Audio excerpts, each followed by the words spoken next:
Johnson was the first president to be impeached. Donald Trump could be the third, knock on wood. But as detailed in Brenda Wineapple's riveting and definitive new history, The Impeachers, The Trial of Andrew Johnson and the Dream of a Just Nation, the two presidents shared more than just a talent for pissing off Congress. Both are paranoid, vindictive, stubborn, bigoted, arrogant, self-righteous, autocratic, volatile, vainglorious, divisive, indifferent to constitutional niceties, and prone to giving long, rambling, non-sequitur-filled speeches in which they threatened opponents and spoke about themselves in the third person. Official portraits also show a kindred propensity for glowering. And here's one more quality the two share: tenuous legitimacy. In Johnson's case, this was because he was the first vice president to succeed an assassinated president, his authority further compromised by the fact that the slain Abraham Lincoln was a Northern Republican and Johnson a Southern Democrat,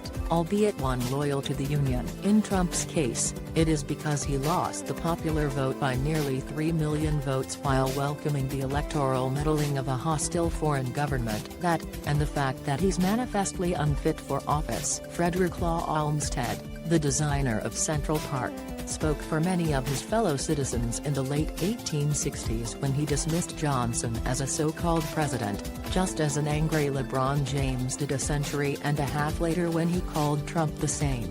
Following the fatal white supremacist riots in Charlottesville, there were, of course, important differences between the two presidents. Johnson was a heavy drinker. He showed up plastered for his vice presidential inauguration, while Trump is a teetotaler. Johnson was also a self-made man. His father, a constable and stables keeper, died when Johnson was 3 and was thus unable to float him financially for decades. In fact, Johnson, who spent his boyhood as an indentured servant, never owned even a single over-leveraged casino that needed bailing out. But Wineapple's deeply researched book is full of observations about Johnson from his contemporaries that, but for proper nouns and the occasional musty adjective, could just as easily have been said or written today about Trump. A sampling, full of pomp and swaggering vanity.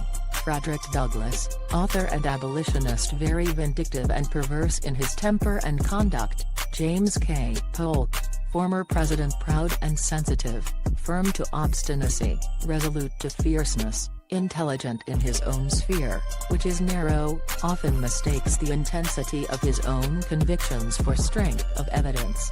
Henry Ward Beecher, abolitionist minister. Johnson is suspicious of everyone. John Sherman, Republican senator from Ohio. If Andrew Johnson turns out everyone who despises his recent course, he will have not left to fill the offices.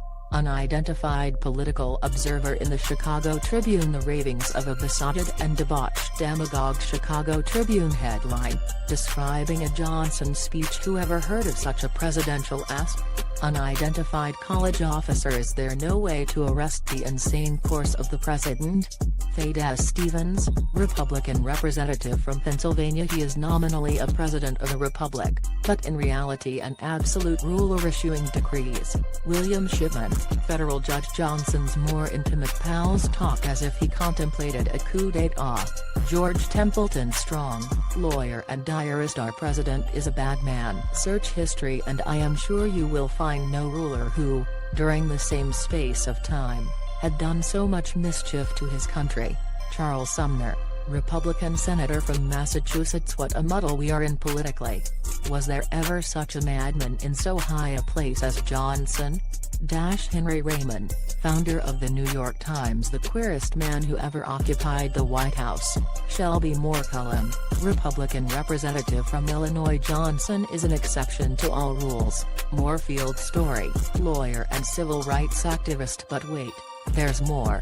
Johnson was charged with 11 articles of impeachment. The 10th, as Wineapple writes, accused him of disgracing the presidential office during a series of raucous rallies he held in the summer of 1866. Or, as Article 10 put it, Johnson, unmindful of the high duties of his high office and the dignity and proprieties thereof, let loose with certain intemperate, inflammatory and scandalous harangues, not to mention loud threats and bitter menaces, all delivered amid the cries, jeers, and laughter of the multitudes then assembled. In other words, MAGA.